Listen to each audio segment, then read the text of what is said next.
Sveiki visi, pailsėję, užkandę, atsipūtę ir pasikalbėję ir įsikvėpę turbūt toliau klausytis ir diskutuoti. Tai esame pirmoje diskusijų grupėje, kurios tema dirbtinio intelekto ir žmogaus simbiozė - pedagogo autoritetas naujojoje eroje.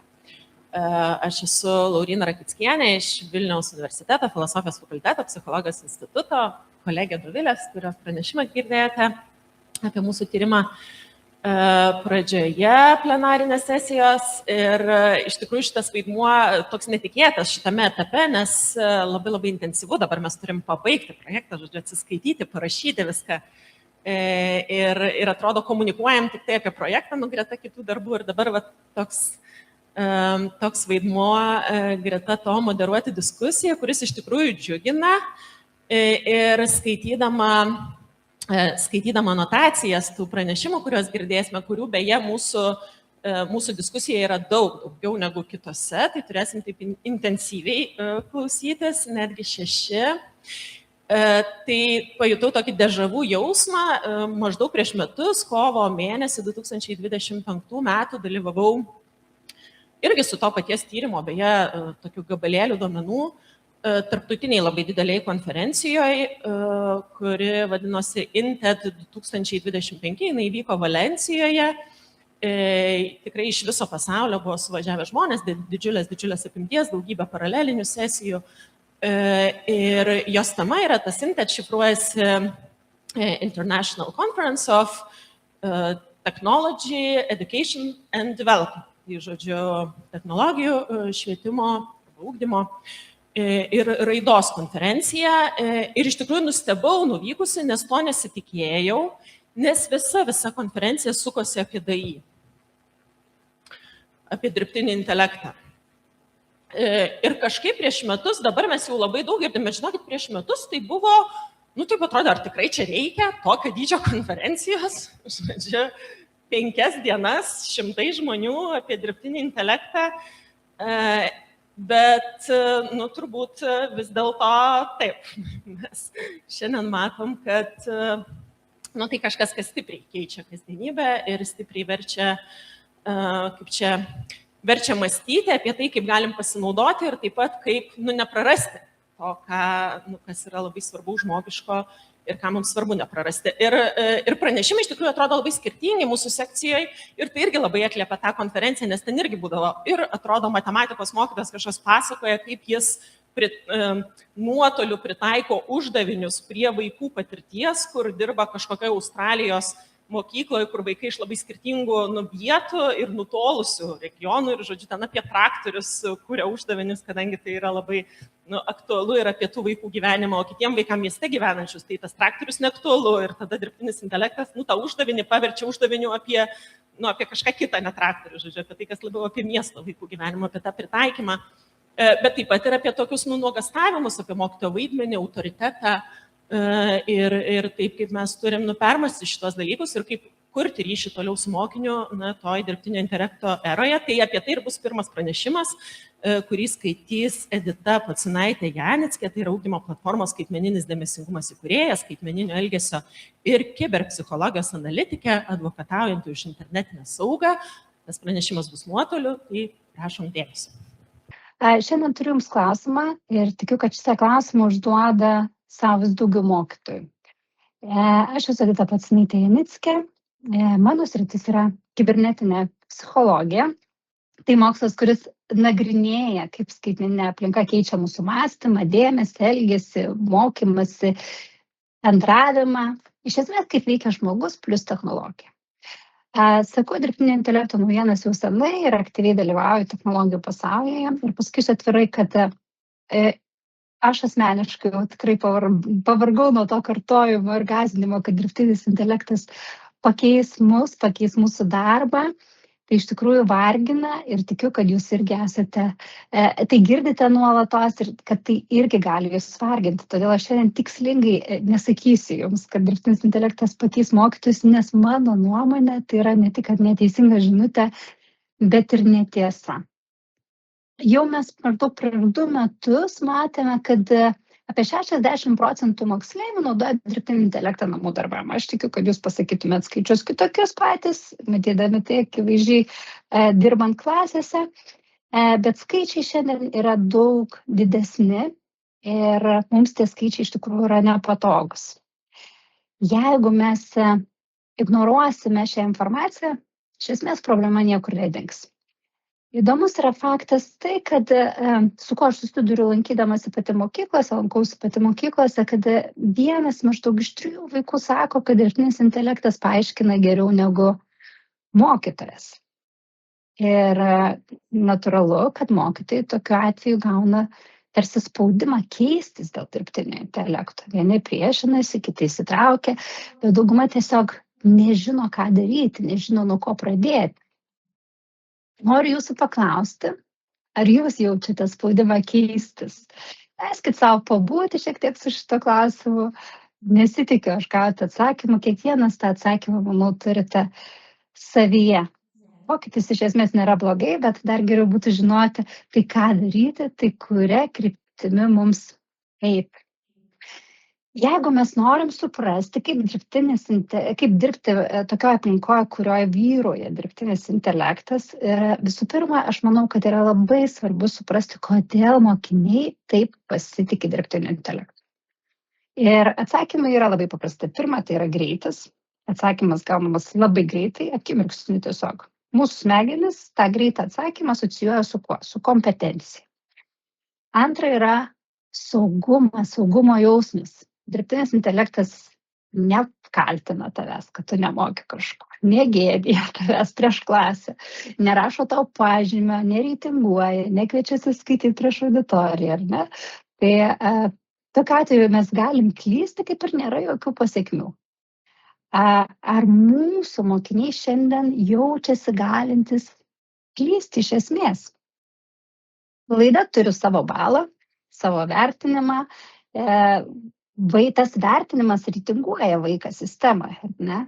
Tai noriu patikinti jūs, kad tikrai niekas nenori, aš manau, kad jūs dar geriau žinote negu aš, kad niekas nenori būti paskutinis skaičius klasėje, nesvarbu, kad taip būna, ar ne? Kai esi paskutinis, tai kokia vienintelė išeitis tikriausiai dėmesį yra maištas.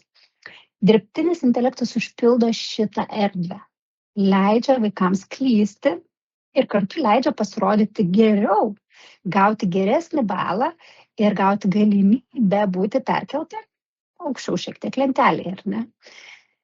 Trečia yra tikslumas. Kai atsakymas yra struktūruotas, kai labai aiškus, jis atrodo kaip? Jis atrodo autoritetingai, taip?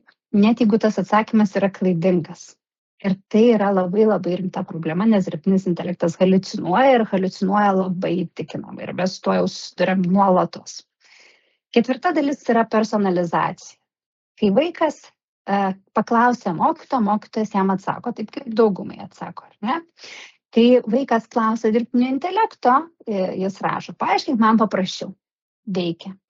Vaikas rašo, paaiškink man kaip mokytojui, kuris nemėgsta matematikos, veikia. Kai vaikas klausia dar kartą kitais žodžiais man paaiškink, lygiai taip pat veikia. Tai galime tai neigti arba galime tai pripažinti. Mes neturime nei laiko, nei kantrybės, tiesiog fiziškai negalime konkuruoti su dirbtiniu intelektu šioje vietoje. Dirbtinis intelektas tokia atveju ką gali padaryti, gali tik padėti. Sistema iš esmės veikia kaip veidrodis. Ką tas veidrodis atspindi, tai priklauso nuo vaiko ir nuo mūsų pačių. Kas yra gerai, kad tas veidrodis gali atspindėti mokinio supratimo lygį ir net gali padėti mokiniui rasti atsakymą į klausimą, ko iš tiesų tas vaikas nori iš pačio mokymosi. Gal ir mokytojui tas gali padėti rasti atsakymą. Gali nepatikti mums šitas veidrodis, galim jį neigti, bet jis parodo, kur mes galime ir drįstu sakyti, turim augti. Bandykime atsakyti į klausimą kitaip šiandien. Ne ką dirbtinis intelektas gali, aš noriu suformuoluoti labiau klausimą, ko dirbtinis intelektas negali, nes tai yra erdvė mums šiai dienai. Nebėra taip, kad dirbtinis intelektas prisitaikys prie mūsų šiai dienai, mes labiau prisitaikom, ar ne? Dirbtinis intelektas gali pateikti atsakymą labai greitai, gali paaiškinti sąvoką 10 skirtingų būdų, gali išversti, gali apibendrinti, gali sugeneruoti tai, ką mes norime. Programa yra prieinama 24 valandas per parą ir svarbiausia, neteisia, nekritikuoja, nekaltina ir nepyks. Noriu, kad mes gerai įsisąmonintume, kad mokiniai dirbtinį intelektą nebūtinai naudoja todėl, kad tingi daryti namų darbus. Aš galvoju, kad mokiniai dažnu atveju naudoja dėl to, kad tai yra saugi erdvė suklysti ir nežinoti. Ir nėra jokių pasekmių, tu negauni kažkokio prasto vertinimo, ar ne? Tai yra ta dalis, apie kurią mes kalbam, kad dirbtinis intelektas kažką gali, bet man šiandien norisi akcentuoti tą kitą dalį, kas yra aktualu mokytojams, ko dirbtinis intelektas padaryti negali. Visų pirma, dirbtinis intelektas nepastebės mokinio būsenas. Tai jis nepamatys, kad mokinys, pavyzdžiui, prieš pamoką verkia. Dirbtinis intelektas nesuteiks tikro ryšio, neišmokys gyvenimo principų, neišmokys sprendimo priėmimo, neišmokys konfliktų sprendimo, neišmokys kritinio mąstymo ir kritiškai vertinti pačio dirbtinio intelekto atsakymus. Neišmokys mąstyti ir kalbėti prieš auditoriją. Kaip aš dabar kalbu su jumis, ar ne? Dirbtinis intelektas neišmokys atsakyti klausimus pačiam, kai tie klausimai kyla čia ir dabar, nesustiprins mūsų savivertės, atvirkščiai gali ją labai susilpninti netgi. Dirbtinis intelektas neišmokys mūsų ir neparuoš vaiko realiam pasauliui, kaip mes naviguojame tame realiame pasaulyje. Akistatai su žmonėmis, akistatai su mumis, su situacijomis, su dėrybomis, su santykiais. Gali programa prašyti savybės, aprašyti tai, kas vyksta, kaip vyksta, bet kas esu aš iki galo, kaip aš veikiu socialinėje aplinkoje, dirbtinis intelektas negali to perteikti. Yra vienas tyrimas, kuris analizavo daugiau negu 1000 mokymosi būdų, tyrimų ir panašiai. Ir ką tas tyrimas atskleidė? Jis atskleidė, kad mokytojo ryšys su mokiniu yra stipriausias mokymosi veiksnys. Stipresnis negu technologijos, stipresnis negu ta pati programa. Vaikų, aš dalinuosi šitų pavyzdžių labai dažnai, kai vedu paskaitas tėvam apie vaikus ir ekranus, tai dalinuosi Patricijos neuromokslininkės, kurie atliko labai įdomų eksperimentą, kai 9 mėnesių kūdikius mokė mandarinų kalbos. Ir mes skirtingais būdais pasirinko mokyti. Pirma grupė su vaikais bendravo mokytojas, kuris buvo čia ir su vaikais atliko užduotis kažkokias. Antroje grupėje vaikai matė tą patį mokytoją, tik tais jų žiūrėjo per ekraną ir trečioje grupėje tiesiog girdėjo mokytojo balsą.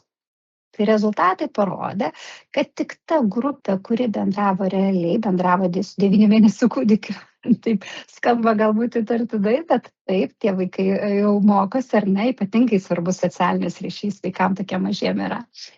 Kurie bendravo su žmogumi gyvai, išmoko atpažinti naujus kalbos garsus.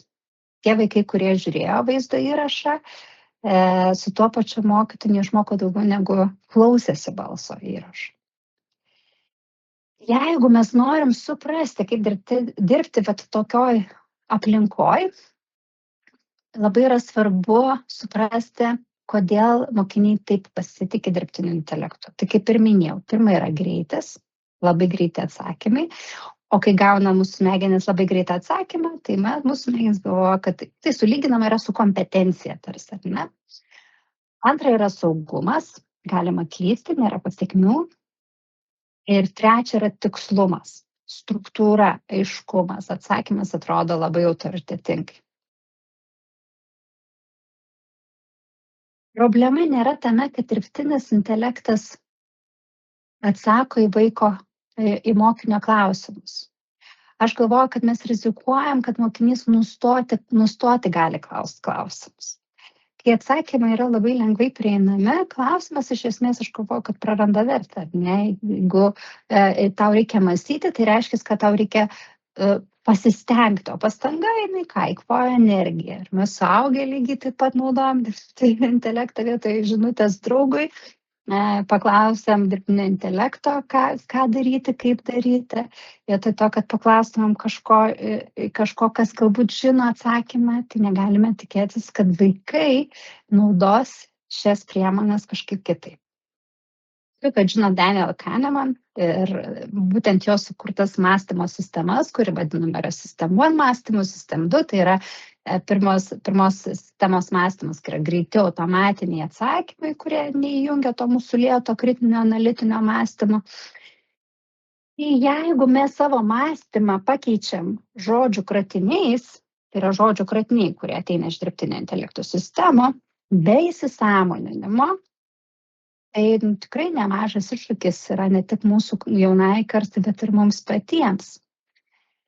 Yra dar viena problema, su kuria tyrėjai vadina pataikavimo spąstai. Šiai dienai tą problemą labai sprendžia stipriai platformos įvairios dirbtinio intelekto. Dirbtinis intelektas pataikauja, bent jau patvirtina tai, ką mes norim iš tikrųjų, kad mums patvirtintų.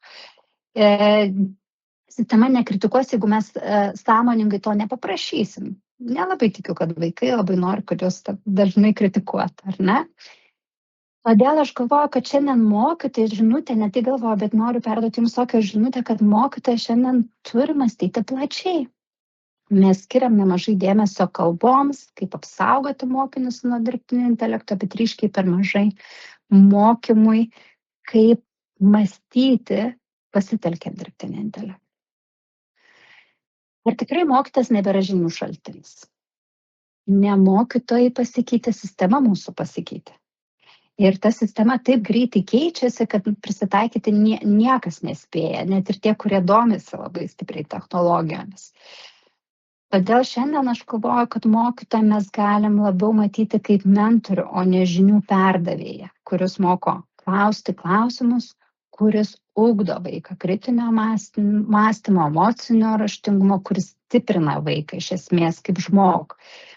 Tai nereiškia, kad atsakymą suteikti nebėra svarbu, ar ne?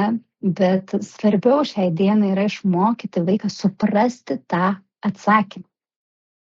Labai pasidaro ir svarbi ta dalis, kad mokytojui šiandien labai svarbu užmegzti ryšį ir sukurti aplinką, kur vaikas jaustųsi gerai, saugus klysti, gal tiksliau pasakyčiau, kad jaustųsi saugus klysti.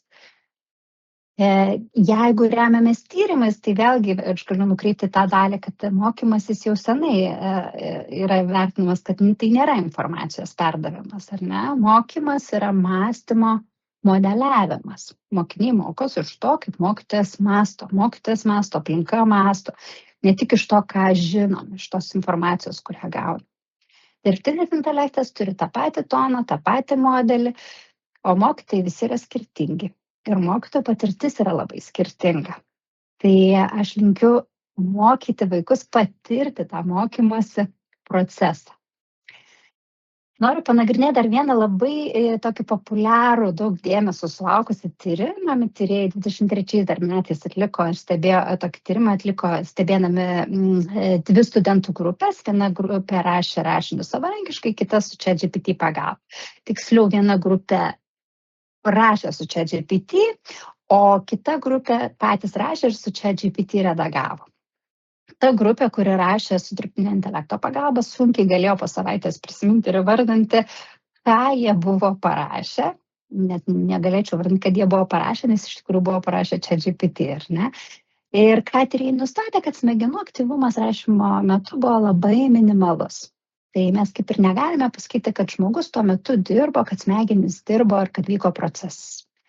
Smegenys mokosi tada, kai mes įdedam pastangų. Tai dabar noriu atkreipti tą dalį tyrimo, kuri nebuvo tokia populiari kaip prieš tai. Kad kai žmonės patys padaro darbą ir vėliau gali pasitelkti dirbtinį intelektą redagavimui ir tvarkymui, tai mūsų smegenys veikia tokiu pačiu principu, lyg tai darom patys. Jos yra aktyvuojamos. Todėl, kai kalbu su vaikais ir pati, aš labai stengiuosi pabrėžti, kad kai mes perleidžiam savo mąstymą dirbtiniam intelektui, mes tarsi paskolinam savo laiką, bet smegenys tuo metu neįsijungia, neįsiveiklina ir mes tarsi dirbam į skolą ir tą skolą vis vien reikės grąžinti, mes ją turėsim atidirbti ir greičiausiai atidirbsim egzamine ir tuomet atidirbsim su daug didesniais pajėgumais, negu būtumėm padarę prieš tai. Tai tokią seką, kad pirmą mąstytumėm patys, o tik tada tikrintumėm informaciją dirbtinio intelekto pagalba ir tai būtumėm patys produktyvesni ir vaikai produktyvesni, tai tokią seką gali sukurti tik mokytojas, ne programa, ne algoritmas ir niekas kitas. 3 konkretus dalykai, ką mes galim padaryti, pakeisdami požiūrio kampą, kas liečia dirbtinį intelektą. Tai pirma, išmokyti vaikus klausti atsakymus ir vėliau lyginti informaciją, vėliau tikrinti. Pirma, suprasti, bandyti suvokti patiems. Išmokyti vaikus naudotis technologijomis kaip įrankiu, o ne pakaitalu. Bet ir patys turime eiti to pačiu žingsniu, nes šiai dienai dažnu atveju naudojam kaip pakaitalu, net ir emociniam ryšiui pakeisti. Deja, taip yra. Mano profesija dažnai susiduriu su žmonėmis, kurie perkelia emocijas dirbtiniam intelektui.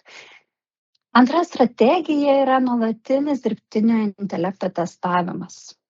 Tai yra tas pats kritinio mąstymo ugdymas. Kai mes tikrinam informaciją, mes kuriame sveikesnį santykį su technologija. Šiandien dirbam daugiau pasitikėjimo rezervo tokį užkėlę. Ir trečia, suprasti, kad mokytojas šiandien nebėra tiesiog informacijos perdavėjas, jis yra mąstytojas. Ir labai svarbu, kad mokytojas šiandien mąstytų garsiai, pasitikėtų save mąstyti garsiai, leistų savo klysti ir kad nuolat palaikytų dialogą su vaikais. Kai mokytojas leidžia savo klysti, kvestionuoja, kad ir savo paties nuomonę, tikrina informaciją ir panašiai, tai klystantis mokytojas nėra prastas mokytojas, noriu pabrėžti. Klystantis mokytojas sukuria erdvę klysti patiem vaikam. Kartu vaikai ir mokosi prisitaikyti prie tos naujos aplinkos ir leidžia ir savo klysti. Tai mums neužtenka šiandien, kaip ir sakiau, žinoti atsakymą. Mums yra svarbu žinoti, kaip mes tą atsakymą panaudosim, kaip mes naviguosim šitam pasauliu, kuris nėra valdomas pataikavimo ir prisitaikymo kaip dirbtinis intelektas. Naujos kompetencijos, daug mes kalbam apie kritinio mąstymo ugdymą, emocinio raštingumo ugdymą, bet aš noriu atkreipti dar dėmesį, kad skaitmeninis raštingumas irgi nebėra tik kibernetinis saugumas ir kad mes mokome vaikus, kaip naudoti slaptažodžius, privatumą, kaip nesidalinti asmeninę informaciją, taip, tai yra labai svarbu, bet šiandien to nebeužtenka. Reikalinga yra daug gilesnė kompetencija ir skaitmeninis raštingumas šiandien nėra atsiejamas nuo kibernetinės psichologijos. Tai reiškia, kad mes kalbam ir apie saugumą, apie tai, kaip technologija veikia, apie visą techninį suvokimą, bet kartu mums reikia suprasti, kaip technologija su žmogumi iš esmės veikia. Kaip žmogus veikia su technologija. Mes veikiame vieni kitus ir žmogus veikia technologiją ir technologija veikia mus. Todėl yra labai svarbu išmokyti vaikus atpažinti. Vaikai turi žinoti, kaip dirbtinis intelektas veikia, kaip generuoja atsakymus, parinkdamas labiausiai tikėtiną žodžių seką pagal duomenis. Ir dauguma suaugusių, man tenka susidurti su suaugusiais, kurie tiesiog irgi to pačio atsakymo nežino ir tai yra normalu, nes tai yra mums visiems labai labai nauja. Antra, kvestionuoti, į kokius klausimus dirbtinis intelektas atsakyti negali. Taip, programa gali simuliuoti mūsų kalbą, bet nežino mūsų kūno kalbos, nesupranta, nepažįsta vaiko šeimos, nežino vaiko istorijos. Aš galvoju, kad mokytojai tikrai žino daugiau apie mokinio santykius aplinkoje negu dirbtinis intelektas. Vaikas gali dalinti su dirbtiniu intelektu apie save, apie savo patirtis, bet mokytojas gali matyti, kaip jisai veikia sistemoje. Taip, ir mokytojas, ir programa, aišku, gali būti šališki, todėl irgi keliam klausimus savo šališkumui šiai dienai. Ir šitoje vietoje aš vėl noriu grįžti prie skaičių. Tai aš galvoju, kad už tą vertinimą, už tuos skaičius šiandien yra svarbiau stiprinti vaiko savivertę ir stengtis jį pastiprinti, išeiti tą atsparumą ugdyti tokį, kad šitam pasauliu triukšmingam, greitai besikeičiančiam pasauliu vaikas jaustųsi tvirtai. Ir trečia, dirbtinis intelektas yra įrankis ir mes turime tai nuolatos kartoti. Tai nepakeičia žmogaus, tai papildo žmogaus mąstymą. Kaip, nežinau, skaičiuotuvas, kaip mes sakėm, kur naudosim ar ne, tai skaičiuotuvas ką papildo, matematikos darbą, netlieka matematikos sprendimų visų, tu pats turi mąstyti. Kaip ir šitas skaidrės, kurias jums demonstruoju, ar ne, jos gali būti sukurtos dirbtinio intelekto pagal mano parašytą tekstą, sutaupyta daugiau laiko, ar ne, aš galiu jums pateikti tą informaciją, bet visą kitą mąstymą ir perdavimą informacijos aš turiu padaryti pati ir niekas manęs neišmokys, kaip įveikti nerimą, kaip išeiti prieš auditoriją ir panašiai. Ir net esu įsitikinus, kad jeigu matyčiau jūsų akį šiandien gyvai, tai galėčiau perduoti dar stipresnę žinutę, negu kad galiu tai padaryti nuotoliu. Kad ir kaip mes stengiamės, niekas nepakeis to, kaip žmogus reaguoja situaciją čia ir dabar ir kaip jisai veikia be sistemos pagalbos. Tai yra labai svarbi kompetencija, kurią turime mokyti savo vaikus. Galite paieškoti daugiau informacijos. UNESCO paskelbė mokytojo kompetencijų dirbtinio intelekto aplinkoje sistemą ir būtent šie 3 lygmenys, kuriais pasidalinau, yra šerdis šitos kompetencijos, tai pasižiūrėkite ir paskaitykite plačiau. Aš tikiu, kad tai gali išugdyti tik mokytojai, o ne programa. Na, pabaigai vis tiek noriu sugrįžti prie to klausimo, tai nuo kurio pradėjom, tai kas daro mokytoją nepakeičiamą. Tai mokytoją nepakeičiamą daro tai, kad mokytojas mato mokinį iš tikrųjų, mato mokinio, o ne jo atsakymą. Dirbtinis intelektas nematys, kad Lukas šiandien atsisėdo paskutiniam suole ir su nieko nesikalba. Jūs matote tik tai, dirbtinis intelektas to nemato. Ir tas matymas kartais yra daugiau negu vaikui reikia. Mokytojas suteikia prasmę ir dirbtinis intelektas gali atsakyti, kas yra kas, bet tik jūs galite pasakyti, kodėl mes tai suvokiam skirtingai. Ir mokytojas sukuria saugumą. Tyrimai rodo, kad grupės, kuriuose žmonės jaučiasi saugus, klysti, mokosi greičiau ir pasiekia daugiau. Tai jūsų klasė yra jūsų grupė. Mokytojas tegul mąsto garsiai. Jis modeliuoja situacijas, mokytojas gali abejoti, mokytojas gali tikrinti, ar ne, ir mokinys matydamas mokosi atsakomybės. Ir mokytojas gali pasirinkti mokyti ne taisyklių, o principų, nes taisyklės mes jau gerai žinome visi, kaip galime laužyti, o principai yra mūsų vertybės. Dirbtinis intelektas neturi vertybinio kompaso ir jokia technologija to nepadarys už mus. Tai pabaigai, taip. Jeigu pabaiga, tai viskas atėjau apie ją perspėti. Tai pabaiga viskas. Dėkui. 3 žodžiai. Tai ką aš noriu perduoti galutinai. Mokytojas šiandien suteikia prasmę. Moko mokytis, mokykim vaikus mokytis ir mokykim vaikus mąstyti. Nes po 10 metų vaikai prisimins ne tai, kaip jūs pasakėt kažką apie fotosintezę, o taip, kaip jūs jį mokėte, kai jis nežinojo atsakymų. Tai ačiū Jums labai ir ką linkiu likusios geros konferencijos. Dėkui lektoriai.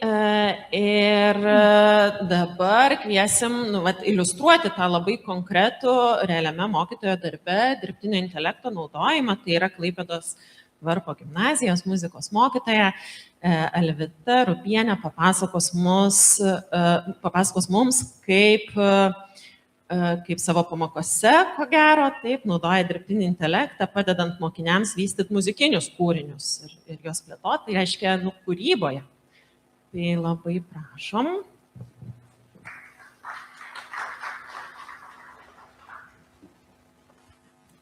Labą dieną visiems. Ar yra mūsų tarpe muzikos mokytojų? Gerai, tai mes su Aiste žodžiu galėsim padiskutuoti. Nes kodėl? Nes mes kalbėsim apie dirbtinį intelektą ir kūrybą. Tai 2 dalykai, kurie iš tikrųjų labai galima apie juos daug diskutuoti iš tikrųjų. ar jos reikia, ar to dirbtinio intelekto reikia kūryboje, ar nereikia. Bet šiandieną ne apie tai.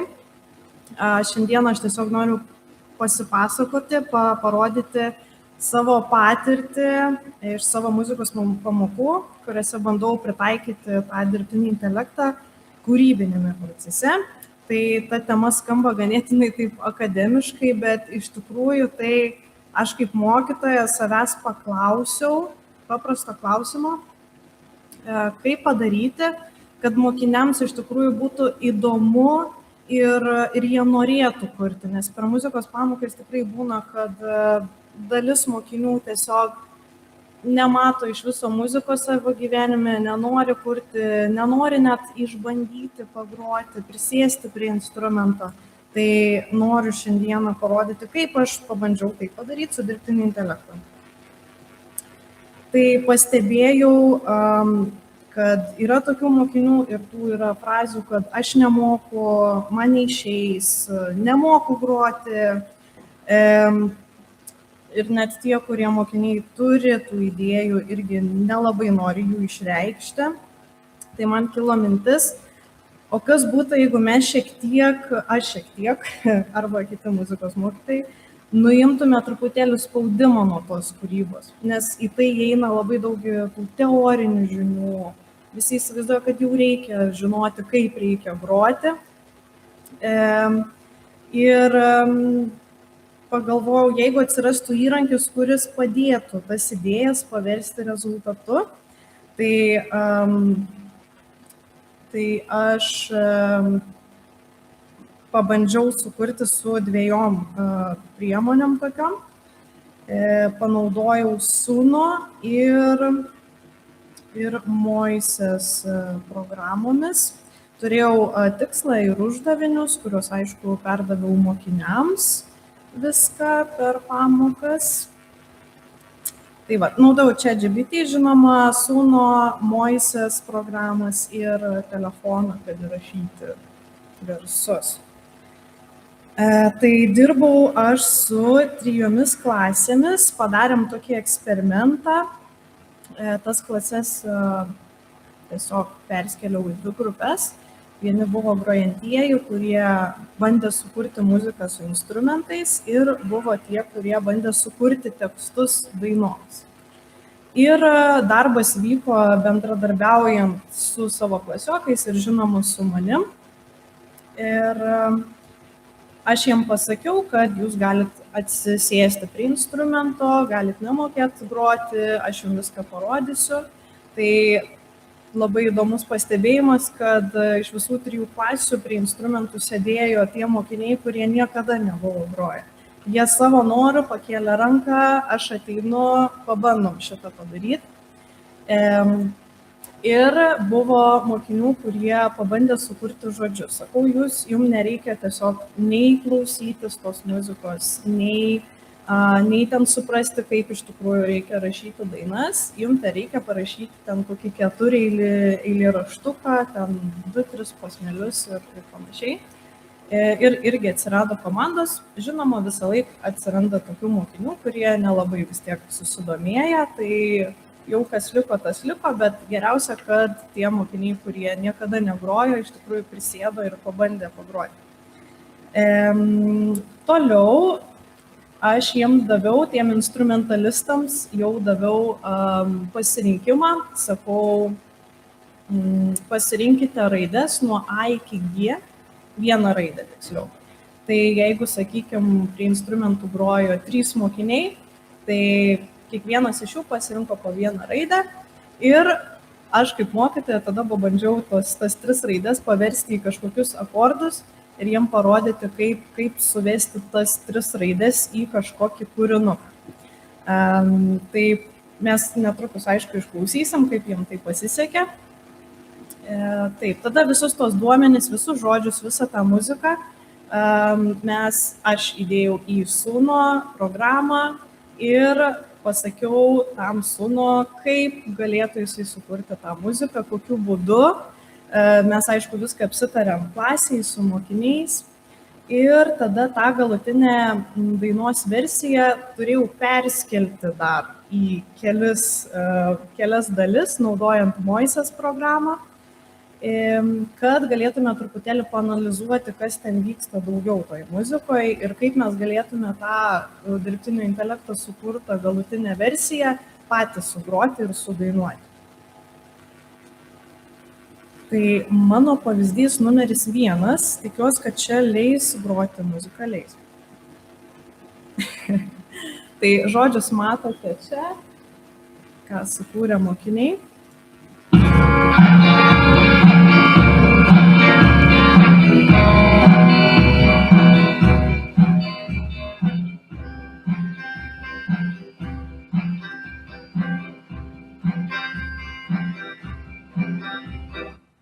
Tai, kaip girdėjote, buvo gitara, būgnai ir gal bosinė gitara, jeigu neklystu. Ir pasižiūrėkim, kaip dirbtinis intelektas suprato, kokią muziką reiktų sugroti. Mes, aišku, paprašėm, kad tai būtų kažkokia linksma daina, kad dainuotų moteris ir panašiai. Turėjau parašyti, kokiu greičiu ta daina turi būti atliekama būtinai, nes dirbtinis intelektas gali prisigalvoti visko, tai man reikėjo parašyti kokiu greičiu. Turėjau tą progresiją parašyti, kurią mokiniai norėjo pagal tas raidelės, kaip pasakojau, ir žodžius, žinoma, reikėliau. Tai pasiklausom. Medžiai mediniai, lapuoti, spygliuoti, loraksas oranžinis, geras penktadienis. Medžių gynėjas už gyvybę kovoja, nieks jo nežino, bet šis nesustoja. Monsteris piktas kerta medžius, negailės nieko, pagaus jis ir mus. Va taip va. Tai iš tikrųjų, palyginus tos 2 variantus, jie nelabai dera kartu, nes taip kaip sugrojo mokiniai, tas galutinis variantas gavosi visiškai kitoks. Ir, kažin, ar mes iškart per tą pačią pamoką sugrotume, žinoma, reiktų praktikos truputėlį, gal ateityje pabandysim sugroti. Pavyzdys numeris 2, čia jau grojo 9-okai, pasižiūrim, ką jie čia sukūrė.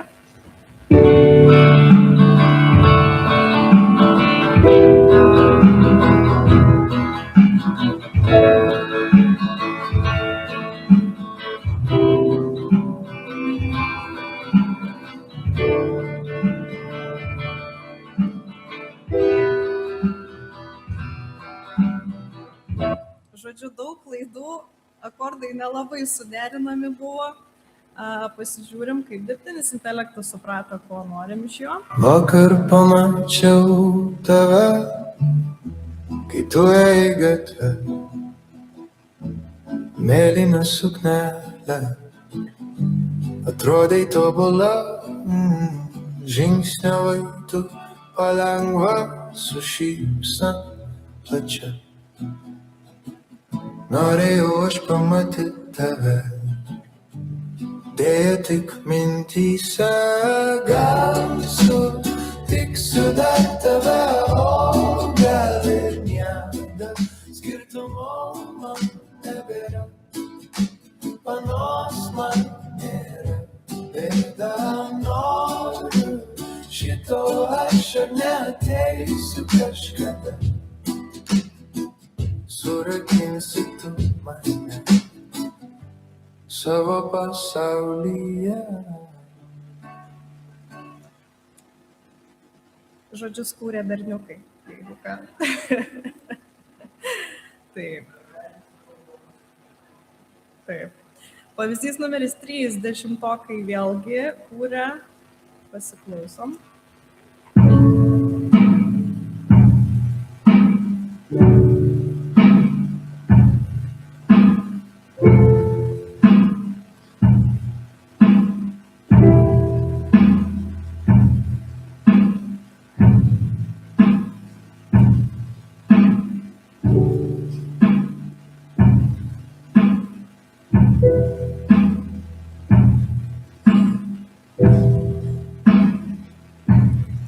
Labai lėtas kūrinys. Kokia graži diena šiandien tau ir man. Įsijunkime muziką ir pabūkime su daina. Šokime kartu su ritmu ir pabūkime kartu. Be jokių bėdų, su begalė klaidų. Nepamirškime natų ir savų draugų. Pajudėkime kartu su draugų ratu. Nors ir yra bėdų, pamirškime jas su ritmu. Įjunkime būgnus ir pajuskime namus kartu. Tai man šitas trečias variantas iš tikrųjų labiausiai buvo artimas variantas prie to, kur sukūrė mokiniai, nes pianinas toks atrodo kažkoks su klaidom ir čia tas klaidas kažkaip pavertė į tokį variantą, kur galima iš tikrųjų klausyti. Tai man šitas pavyzdys trečias kol kas geriausiai suskambo. Noriu dar paaiškinti, kaip galėjau paaiškinti Suno, kokio kūrinio mes norime. Tai kaip ir sakiau, kad naudojau ChatGPT, tai aš jo paprašiau, kad sukurk man promptą. Kas tai yra aprašymas, ko aš noriu. Tai toksai truputėlį iš dirbtinio intelekto į dirbtinį intelektą, gal labiau ChatGPT man buvo kaip vertėjas, kad išverstų iš žmonių kalbos į dirbtinio intelekto kalbą. Tai aš pasakiau, parašyk man Suno promptą, mums reikia linksmos dainos, tas ir labai didžiulis tekstas išlenda iš ChatGPT, aš įdedu tą visą verstą variantą į Suno. Tai dėl to buvo visokių skirtingų variantų ir galima generuoti dar daug visokių variantų. Taip, dabar Moises programa atrodo taip. Aš ją naudoju, nežinau, aš atradau, yra labai daug iš tikrųjų tų tokių įrankių dirbtinio intelekto, kur galima ten išskirstyti tuos takelius, skirtingus tuos instrumentus išskirstyti. Bet man Moises buvo kol kas kokybiškiausias, žiūrint iš tos pusės, kad jis dar yra ir nemokamas. Kaip šita versija, kurią naudoju, tai nemokama ir tikrai daug ką leidžia padaryti. Ir ganėtinai kokybiškai tą padaro. Tai aš naudoju ir renginiams, kad nuimti, pavyzdžiui, vokalą, naudoti tik muziką, kad galėtų mokiniai ant viršaus padainuoti ir panašiai. Tai šitam reikalui irgi lygiai taip pat naudojau. Vieną kūrinį išskirsčiau į 4 dalis – vokalą, būgnus, bosą ir visą kitą, tai čia dažniausiai yra pianinas ar gitara, kas groja harmoniją. Ir tada aš viską atskirai galiu parodyti mokiniams, kaip kas skamba ir tuo pačiu galiu parodyti akordus, kuriuos galima groti. Šita programa labai fainiai tiesiog parodo, kokioj tonacijoje esam, kokia ta progresija, jeigu netyčia dirbtinis intelektas kažką pakeitė. Ir galima, aišku, pakeisti į labai lengvą, į vidutinio sunkumo ir labai sunkų variantą, žiūrint pagal tai, ar mokinys daugiau gabus yra, ar pirmą kartą groja ir panašiai. Tai čia šitie akordai parašyti gitarai, bet pianinui lygiai taip pat galima pritaikyti. Ir apibendrinimas visko, tai noriu pakalbėti apie rezultatus, kad buvo sukurtos tos originalios dainos, išsiųstos jiems, jie iš tikrųjų iš pamokų išėjo su labai gerom nuotaikom. Buvo net tokie mokiniai, kurie turėjo 8 pamoką, jau pati paskutinė muzikos pamoka. Dažniausiai būna prašymų mokytojai išleiskit anksčiau, jau nebegalim, jau čia ta muzika, kas čia. Bet kai pasakiau iš tikrųjų, ką mes darysim, tai visi išėjo tiesiog labai linksmi, geros nuotaikos ir net nebuvo nei minutės anksčiau išleisti mokiniai, buvo labai laiku išleisti mokiniai. Taip, kaip ir sakiau, pagerėjo tas įsitraukimas mokinių, nes grojo mokiniai pirmą kartą kai kurie instrumentų, išryškėjo kai kurių kūrybiškumas, jie galėjo pavyzdžiui, gitaras braukti per stygą savo būdu, man nereikėjo aiškinti, kaip tai daryti, jie galėjo, daviau jiem laisvę patiems išsiaiškinti kai kuriuos dalykus. Ir aišku, bendradarbiavo, pavyzdžiui, tie, kurie rašė žodžius, bendradarbiavo su savo klasiokais, galėjo net skirtingų žodžių irgi sukurti, jeigu susidarė daugiau grupių kūrenčiųjų. Kas iš to privalumai, tai iš tikrųjų tas greitas rezultatas, kas mokiniam kol kas labai svarbu yra, tas greitas rezultatas, jie kantrybės nelabai turi, todėl galėjau be jokių laukimų greitai parodyti tą rezultatą ir tos kūrinius. Ir iššūkiai buvo, kaip girdėjot, kaip ir sakiau, kad nelabai kai kas atitiko pagal tai, ką mokiniai sugrojo ir kokį aš variantą gavau iš dirbtinio intelekto. Ir išvados, kad tikrai galima naudoti muzikos pamokose, kad šiek tiek palengvinti tą įtraukimą mokinių ir kad pamatyčiau daugiau galbūt kūrybiškumo iš mokinių. Pavyzdžiui, tie, kurie tikrai gabūs, tai jiem neduodu net tokios užduoties, nes geriau jau be dirbtinio intelekto kurti kažką. Žinoma, mokinių motyvaciją padidina ir padeda įtraukti pas įvairių gabumų mokinius. Tai man Benjamino Franklino kol kas citata kažkaip surezonavo, kad pasakyk man, aš pamiršiu, mokyk mane ir prisiminsiu, įtrauk mane ir aš išmoksiu. Tai ačiū Jums labai. Ačiū, labai be galo, man atrodo, buvo įdomu klausytis ir tada aš jau greitai kviečiame toliau apie kitą, kitoje srityje kūrybą turbūt irgi pasišnekėti, jeigu čia apie klausą buvo, tai dabar apie vaizdus, apie regą. Ir docentė Lidija Kuklienė pristatys pranešimą apie dirbtinio intelekto naudojimą grafinio dizaino mokymą. Taip? Labadiena. Aš pakviesiu Jūs tas 15 minučių stabtelti tarp dviejų pasaulių, tarp kūrybingumo ir dirbtinio intelekto. Pastaruoju metu dirbtinis intelektas tiesiog neatsiejama grafinio dizaino dalis. Dirbtinis intelektas kuria logotipus, plakatus, iliustracijas, padaro tai per kelias sekundės ir kas įdomiausia, padaro kartais ir visai neblogai. Ir mokytojui kyla klausimas, ar mes mokome naudotis įrankiais, ar mes mokome kūrybingumo.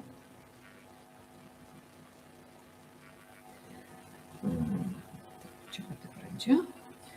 Ir turbūt, jeigu Jūs net ir nesate susiję su grafiniu dizainu ar aplamai dizainu, tai tikriausiai vis tiek tai galima pajusti, kad grafikos dizaineriai, aplamai dizaineriai truputėlį ir išsigandę, ir susirūpinę, ir tuo pačiu turi labai gerus pagalbininkus.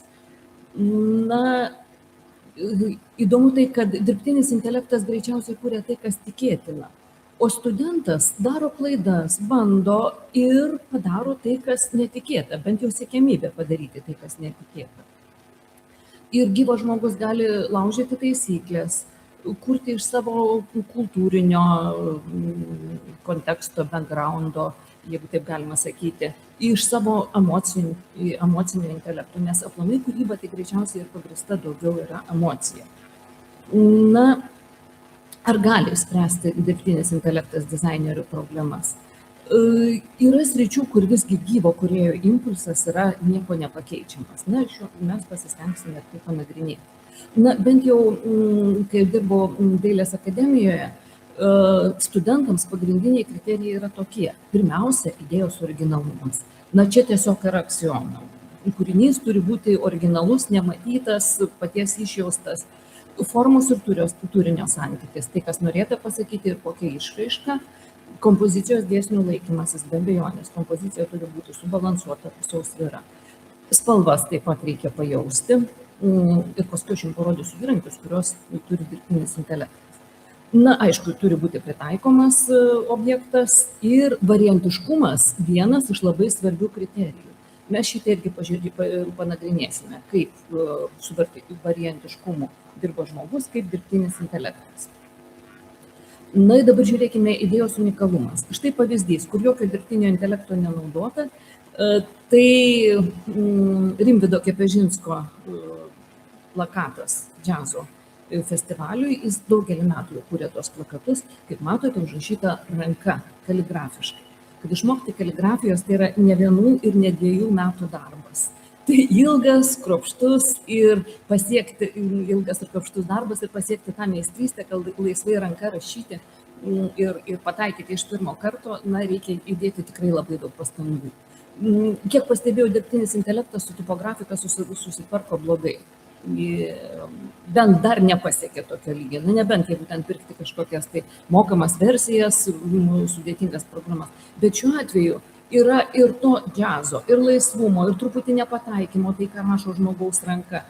Na, tuo labiau, kad ir džiazas atitinka, džiazas atliekamas čia ir dabar, gyvo žmogaus, yra improvizacija. Tai maždaug šitą kaligrafiją irgi šitai atspindi. Na ir mano kolegos iš Minsko, Jurijaus Torėjevo plakatas, nesimato pačioje, yra Igoris Stravinskis ir gimimo metai, plakatas darytas Stravinskiui. Ir šitas plakatas laimėjo tarptautinėje plakatų bienalėje. Na, jeigu dabar reikėtų paprašyti dirbtinio intelekto sukurti va tokį plakatą, net neaišku, kokį tą promptą reikėtų parašyti, nes muzika išreikšta per spalvą. Jurijus yra labai daug eskizuojantis, labai daug dirbantis žmogus, jisai dirba ale priima, ekspromtų, ima teptuką, piešia, ieško labai šviežiai, ieško naujų idėjų, taip kaip ranka juda. Ir jo tas plakatas lygiai taip pat betarpiškai padarytas. Tikrai pasiūlyčiau, kai sugrįšit namo, susiraskite YouTube, paklausykite tos Stravinskio muzikos. Žinokite, man taip irgi patiko, įsijungiau, klausiau ir tikrai, na, muzika gan sudėtinga, bet tada galima maždaug suprasti, kaip tai galima vizualizuoti. Na, mes su savo kompiuterinio projektavimo operatoriais Galvanausko mokymo centre daviau jiems tokią užduotį, kad sukurti plakatą tarptautiniai dizaino dienai, balandžio 27 bus. Na ir kartu su ChatGPT paprašiau, kad man išrinktų grafinio dizaino ikonas, aplamai dizaino ikonas, tos, kurios yra meno istorijoje, tai yra nemirtingi tokie kūriniai. Na tai pirmiausia, tai yra Helvetiko šriftas, 1954 metai, puikus tipografikos kūrinys. Massimo Vanieri, New Yorko metro ženklas, kuris padėjo pagrindus kitokiam informacijos dizaino supratimui. I Love New York. Šitas labai senai sukurtas logotipas, bet jis dabar replikuojamas, naudojamas visų I Love Lithuania ir ką tai nori. Bet jis irgi buvo dizaino ikona.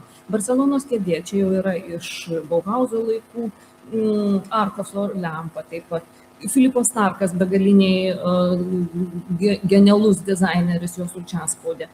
Pantonės spalvų katalogas irgi buvo grafinio dizaino istorijoje, visų spalvų susisteminimas į vieną katalogą, vieną sistemą buvo irgi didelis atradimas.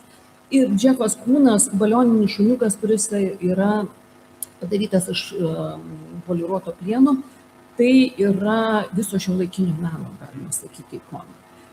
Ir čia dar nedirbtinis intelektas, čia aš pati surinkau visus tuos paveikslėlius, kad maždaug kaip atrodė būtent šitos ikonos. Na ir mintis buvo tokia, kad nusiųsti dirbtiniam intelektui, kadangi jis valdo labai didelius kiekius duomenų, tai tikėjomės, kad jis tiesiog ir sumontuos tą plakatą grafinio dizaino dienai, tiesiog sudėdamas visas tas grafinio ir aplamai dizaino ikonas į vieną vietą ir padarys įspūdingą plakatą. Na, galvojo, kūrė, ne viską jis atpažino, kaip minėjau, su šriftais, su tipografika jisai labai sunkiai susitvarko, I Love New York tai jisai atpažino. Džefo Kūno šuniukas, tas blizgantis, irgi taip pat atpažįstamas. Bet daugiau visą kitą, na, truputėlį tokio chaoso, arba jiem reikėtų per kelis kartus prašyti to rezultato, dar variantiškumo išprašyti. bet kad iki galutinio tai tikrai netobulai ir daug ko net ir neatpažinti. Gali būti, kad ir dirbtiniam intelektui kai kurie dalykai per sunkus. Čia dar vienas išdidintas. Tai paprašiau sustilizuoti ir padaryti linijinį, tai visai padarėme tai, ko reikia. Na, kad daryti ne fotografiškai tikslo, vien tik tai linijinė stilizacija. Na ir jeigu galvotume apie tai, ką mes darome ranka, bent jau Dailės akademijoje, tai pati pradžia, tai yra visada eskizavimas ranka. Ir kodėl tai yra didžiulis privalumas? Tai, ką daro ranka, tai yra mąstymas. Mąstymas piešiant, mąstymas vaizdais. O dirbtinis intelektas ir praleidžia tą iteracinį procesą. Ta iteracija tai panašiai matematikoje, kai jeigu darome vieną veiksmą po kito, sprendžiam ilgą sudėtingą lygtį, nuosekliai ir tada gauname atsakymą. Tai lygiai tas pats ir kūryboje. Ta iteracija vienas po kito turi būti šitie etapai. Klaidų vertė. Tai irgi labai geras dalykas. Klysti, nepataikyti, daryti ir vėl per naują eskizuoti. Na ir atsitiktinumas kitas įvirsta idėja. Tai irgi gyvos kūrybos privalumas. Na, o štai kur mums padeda dirbtinis intelektas. Nuotaikų lentos tai yra bet kuriam renginiui galime daryti. Susigalvojame internetą įsirengti savo, o kokios tos spalvinės gamos, kokios faktūros. Irgi tas vadinama nuotaikų lenta, tas mood boardas yra kuriamas. Lygiai taip pat, jeigu dizaineris kuria kažkokie įmoniai firminį visą stilių, pradedant nuo logotipo, baigiant spalvinim gamom. Tai pati pradžia irgi tas mood boardo sukūrimas. Tai visų ir analogų, ir galimų sprendimų, toks sudėjimas, viskas į vieną krūvą. Va šitoj vietoj dirbtinis intelektas tai visai neblogai padėjo. Paprašiau sukurti interjerą, moodboardą interjerui, kuris būtų afrikietiškam stiliui. Žmogus, kuris, pavyzdžiui, žavisi Afrikos kultūra ir jisai nori savo namuose įsirengti interjerą afrikietiškame stiliuje. Ir toje gamoje, ir grafiniuose elementuose. Na, ir štai jo sukurtas. Jis sukūrė ne moodboardą, bet jis jau tiesiog galutinį interjerą padarė. Bet negali sakyti, iš tiesų pataikė, nes tam tautiniam menui tas tapyba taškučiais yra būdinga, natūralios spalvos gamtos, kažkokių savano žvėrių kailiai ir panašiai. Na, o čia padaryta dizainerės. Tai matyti, dizainerė visgi labiau žino pramonės kontekstą, žino, kokie šiuolaikiški baldai, jie šiek tiek ir pastilizuoti, jie nėra tiesiai iš Afrikos atvežti, bet yra tie patys motyvai, spalvinė gama, rami tokia natūralios gamtos. Tai palyginimų. Na, dar vienas irgi dizainerio kurtas ranka, kai konkrečios spalvos parinktos. Taip, ir labai didelis pagalbininkas, čia ne tik dizaineriams, yra spalvų derinių generavimas. Na, ne kiekvienam duota, kaip turėti labai gerą klausą, tai lygiai taip pat ne kiekvienam duota matyti labai gerai spalvas, o dar susiderinti labai gerai. Tai kitas iki netgi aprangai mes galime panaudoti. Tai yra Adobe Color spalvų generatorius. Šiek tiek spalvų teoriją reikia žinoti, kas yra komplementinis derinys, kontrastingas, kas yra analoginės spalvos, kurios yra šalia. Jeigu mes parašome, kad mes norime tokio ir tokio derinio, tai šitą ratuką pasukiojus, mums apačioje netgi rodo iš karto netgi 6 spalvas, kurios garantuotai derės. Įdomiausia, kada žiūri, aišku, tik tai čia yra proporcijų klausimas, kada jos visos vienodai, gal jos net neatrodo labai gerai tarpusavėje derančios, reikia žiūrėti, kurios daugiau, kurios mažiau. Bet žinokit, jisai pataiko, iš tiesų labai gerai suderina. Tai jeigu reikia konkrečiam kažkokiam sprendimui, plakatui ar kam nors, paprašėme, pavyzdžiui, triadinis derinys, 3 spalvos. Mes jį parsisiunčiame ten viršuje, kur yra JPG formate ten tas tą eilutę, parsisiunčiam ir galime tiesiog jau grafinio dizaino valdymo programose šitą naudoti. Dar vienas puikus dalykas, tas pats Adobe Color, jeigu įkeliame, pavyzdžiui, pajūrio nuotrauką. Tai, kas būdinga mūsų pajūrio peizažui. Tai ten, kur mes gyvename, mums tos spalvinė gama yra labai priimtina. Ir va mūsų tas pilkas dangus mums atrodo labai gerai. Taip ramu, taip gera tas pilkas dangus. Ir tas smėlis irgi mūsų labai mėgstamas. Tai va toks pajūrio peizažas. Ir mes įkėlę tą nuotrauką galime paprašyti, kad išrinkti sudedant taškučius ant nuotraukos. Ir išrenka jisai tas spalvas. Ir pažiūrėkite, smėlio spalva, pilko dangaus ir netgi tas vadinamas gradientas, tas perėjimas. Štai, suformavo jis tą gradientą ir apačioj visos įmanomos spalvos, tai suskaičiuosiu 9 spalvos. Ir va visi šitie skaičiukai, kur yra surašyti visuose spalviniuose modeliuose. Ir RGB, ir SMIC, ir ir GSV, ir LAM formatu. Na, žodžiu, dizaineriui tai yra nuostabus įrankis. Taip, dar vienas darbelis, kurį mes darėme prieš vėlinės, irgi mūsų kompiuteristų. Kompiuteristai, jie šiaip ranka neeskizuoja, mes viską darome, eskizuojame paprastai kompiuteriu, na ir paprašiau vaikinų, kad sukurti tokius vizualus vėlinės. Visi visada, oi, Helovynas, padarėme atvirkščiai, sakau, tai yra vėlinės, tai yra visų šventųjų diena. Žiūrėsime, kaip suprastas dirbtinis intelektas. Štai, padarė lyg ir viską gerai, bet žiūrėkite, visgi dirbtinis intelektas kuria tokį vidutinį variantą ir visiems patinkantį. Teisingai, klevo lapai, žvakutės, rudos spalvos, ramios, visi simboliai teisingi ir sukurti vizualai teisingi, ir kompozicijos dėsniai yra. Bet jis daugmaž kartojasi tie patys motyvai, tokio ypatingo originalumo net ir nelabai galima atrasti. Na, jeigu parašėm, kad visų šventųjų dienų, kai kur net ir kaukulės išpiešė. Lygeris dar kažką prisiminė apie Helovyną, nors lietuvių tradicijai tai absoliučiai nebūdinga tokie dalykai. Paprašė visų šventųjų, gerai, padarė visų šventuosius. Viskas tvarkoje. Ir žinot, paskui pagalvojau, o ką mes patys lietuviai žinome apie tos vėlinius simbolius? Mes visai nežinome, kaip tos vėlius atrodo, nei kaip ten reikėtų vizualiai padaryti. Tai va, tai žodžiu, ir dirbtiniam intelektui tai buvo per sunkus darbas.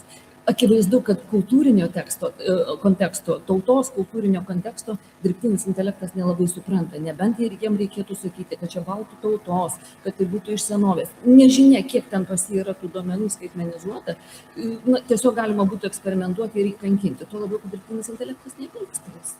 Kiek prašysi, tiek jisai darys. Žmogus tai pasiūstų, nusiboda įkyrėjai. Laikas baigėsi turbūt, ar ne?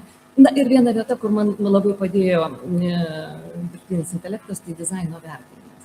Kad nereikėtų spausdinti variantų, kad nereikėtų testuoti, ar gerai ar teisingai nešti močiutei kaimynams rodyti, ar aš gerai čia padariau. Yra tokia svetainė Attention Insight. Veikia termografijos principų. Įkėlėme plakatą, ten, kur daugiausiai kliūva dėmesio, raudona spalva. Vadinasi, plakatas buvo padarytas teisingai. Tarptautinė dizaino diena, raudona spalva gavo daugiausiai dėmesio. Tai padarė kaip gimnazistė. Reiškia, be jokio išsilavinimo, bet jinai pataikė. Jinai panaudojo tą Džefo Kūno, tą balioninį šuniuką, tą ikoną, tą šiuolaikinio meno. Na, ir paprašiau dar netgi pažymį padaryti. Aš tai mergaitė parašiau 10. Dirbtinis intelektas dar 8,5 pasiūlė. Na, jisai parašė, kad idėjos originalumas nėra didelis. Na, aš gimnazistės, tai aš manau, kad nepakankamai su kompozicija gerai susitvarkė, viskas puikiai. Na, tai kokios tos išvados? Kad dizaino dirbtinio intelekto privalumai, jis gali pasiūlyti tekstinių idėjų, sumanymų problemos sprendimų, suformuluoti užklausą be abejonės, nuotaikų lentas gali sugeneruoti, puikius derinius sugeneruoja, gali įvertinti objekto efektyvumą, na, pakritikuoti taip pat jis gali, bet jis gali imituoti kūrybą, bet negali sukurti pasaulį. Taigi, kokie trūkumai dirbtinio intelekto? Vizualiniai sprendimai gan šabloniški, jie per daug estetizuoti, jie tokie nuglaistyti, tokie saldus, tokie per daug gražus, per daug geri. Na, kaip sakoma, tokiam truputėlį vidutiniam skoniui. Čia taip ir parašyta, vidutinio, aš atsiprašau, kiek tas vidutinis, tiesiog žmogus gal ir ne vidutinis, bet jis tiesiog neturi žinių šitoje srityje. Taip, negali remtis konkrečios tautos kultūrinių mentalitetų. Dabar labai dažnai, jeigu paprašote kažkokią žmonių grupę sukurti, tai jis visada prideda tamsiaodžių, garbanotų ir panašiai, nors prašai, kad darytų Lietuvos kontekstui. Taip, neturi pakankamai žinių iš dizaino istorijos, pasirodo. Na, dėl to kritinio mąstymo dar nežinia. Nelavina tokio asmeninio skonio pojūčio. Pagaro visgi piešdamas pats eskizuodamas, žmogus galėtų, kaip kūrėjas galėtų daugiau pasiekti. Na ir neįdeda tos charizmos, autentiškumo, tai ką gali padaryti gyvas žmogus. Na, o kūrybingumas gimsta ne iš atsakymų, bet iš abejonės. Taip ir viskas. Na, čia mama taip pagalba. Gerai, ačiū. Labai ačiū. Ir kažkaip skamba man jau toks leitmotyvas per kelintą jau pranešimą apie tą klaidų žmogiškų vertę. O dabar išgirsime Klaipėdos Baltijos gimnazijos matematikos mokytojos Gerdos Sargautaitės pranešimą apie truputį kitoje srityje panaudojimą dirbtinio intelekto, bet irgi ten, kur turbūt labai reikia dažnai pagalbos mokytojų. Taip, sveiki. Tai šiandien mes nekartą girdėjome, ar ne, kad mūsų kaip mokytojų pranašumas prieš dirbtinį intelektą yra ta empatija, žmogiškumas, emocijos, galimybė kurti autentišką santykį su mokiniu. Ir aš taip pagalvojau, tai čia būtent tai, kas mūsų darbe sunkiausia. Nes nežinau, kaip jūs į savo mokomąjį dalyką žiūrit, bet man matematika čia yra tai, kas lengva mano darbe. Čia aš galėčiau spręsti visą dieną. Kas išvargina, tai yra tas santykis, tų emocijų atlaikymas, reagavimas, priėmimas, ar ne, ir tai yra kas sunku. Tai va. Ir norėjau pasidalinti su kolegomis mokytojais, kurie tikiu susiduria su šitais iššūkiais, kaip aš panaudoju dirbtinį intelektą kaip pagalbininką. Tai kažkaip įsivaizdavau, gal čia kažkokių duosiu patarimų, kaip tuos promptus duoti geresnius, kaip kažką, bet vis tiek tas pranešimas gavosi daugiau apie žmogų ir apie jo emocijas. Tai noriu pasidalinti, žodžiu, savo patirtimi ir įžvalgomis, su kuo susidūriau, kai pradėjau dirbti matematikos mokytoją, perėjus iš privataus sektoriaus ir ko tikėjausi, ko nesitikėjau, kai atėjau dirbti į mokyklą. Tai kai perėjau iš privataus sektoriaus dirbti į mokyklą, mane lydėjo daug tokių įvairių minčių, tokių ir nerimo, kaip aš čia suvaldysiu tą klasę, kaip galbūt mane čia ar klausysis ar nesiklausys, kaip tą dėmesį reikės surinkti, galų gale gal ta matematika bus pasikeitus, bus labai sudėtinga ir, žodžiu, kaip čia man seksis. Tai daug patikėjausi, bet ko visai nesitikėjau, tai turbūt buvo tamo žinutės. Aš tikrai nuoširdžiai nesitikėjau sulaukti tokių nepalaikančių, tokių kaltinančių, tokių emocionalių ir tokį didelį emocinį krūvį ir nepasitenkinimą išreiškiamų žinučių būtent iš tėvų, iš suaugusių žmonių, iš kitų suaugusių žmonių. Nes iš paauglių aš tokio piktumo kaip ir tikėjus, galėjau tai įsivaizduoti. Tai va, tai tikiu, kad ir jūs esat sulaukę tokių laiškų, kur perskaitai ir kyla klausimas, gal čia iš vis neatsakyti, gal čia nesivelti į tą aiškinimąsi, kas ir kaip. Tai ir vis tik norisi, ar ne, kažkaip atsakyti, bet atsakyti taip, kad nesugadintume to santykio, nes vis tiek nesinori konfliktuoti, norisi atsidurti mums kartu prieš problemą, prieš tą matematiką ir ją kartu kažkaip išmokti įveikti. Tai va, ir kaip nesugadinto santykio ir kaip atsakyti taip, kad patys savęs nesusidegintume, nes nesusidegintume, sakau, iš dviem reikšmėm tą žodį. Viena vertus, aš kaip mokytoja turiu turėti kažkokias ribas, galų gale aš vis tiek turiu vertinti tuos mokinius, kad ir kaip skausmingi tie kartais gal įvertinimai būtų, ar ne, bet toks mano darbas. O kita vertus, kaip atsakinėti į tos laiškus ir neišnaudoti tos savo baterijos tiek, kad perdirbčiau. Tai žodžiu, noriu pakviesti jūs pirmiausia gal pagalvoti, prisiminti, jeigu esat gavę tokį laišką iš tėvų, į kurį nesinorėjo atsakyti, ar ne, prisiminti tą emociją, kas jumise dėjosi, kai jį gavo. O jeigu jūs esate iš tų puikių mokytojų, kurie tokių laiškų negauna, tai leiskit, aš pasidalinsiu savais, perskaitykit, užmeskit akį, pagalvokit, kokia emocija kiltų, ar ne, gal net kyla minčių, ką atsakyti į tokius laiškus, ar ne, kodėl jūs tą dvejetą taip drastiškai parašėt. Čia, jeigu ką, aš drastiškai nieko nedarau, labai ramus žmogus esu dažniausiai. Ir va tokie.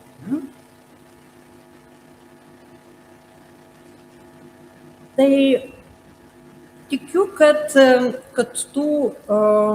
tokia emocija yra nekokia. Ypač kai stengiasi, darai savo darbą, gauni kažkokį tokį pasyviai agresyvų sakinį. Manau, norėsiu su jumis apie tai pasikalbėti. Manau, aš irgi norėčiau su jumis apie tai pasikalbėti. Tai panalizuokim, kas vyksta, ar ne? Prieš tai, kol galim pasikviesti dirbtinį intelektą būti mūsų pagalbininku atsakant, turim suprasti, kas čia su mumis vyksta. Tai pirmiausia, atsakykim savo į klausimą, kodėl tie laiškai mus taip užkabina. O jie užkabina. Tai pirmiausia, aš savo, kai gaunu, kai kyla ta reakcija, aš bandau savo priminti, kad tai, kas dabar vyksta, tai yra mano ta kovok, bėk, sustink reakcija, ar ne? Ta informacija, kurią perskaičiau, aš jau imu interpretuoti kaip grėsmę.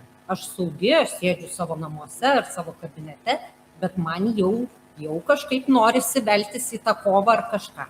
Tai dar kartą savo primenu, kad evoliuciškai mūsų ta dalis, kuri yra linkusi racionaliai daryti dalykus, jinai smegenyse yra labai jauna, ar ne? Daug senesnės yra tos rokas smegenys, kur jeigu reikia kovoti, kovosiu, jeigu reikia bėgti, bėgsiu, slėpsiuos, žodžiu, reikia imtis priemonių.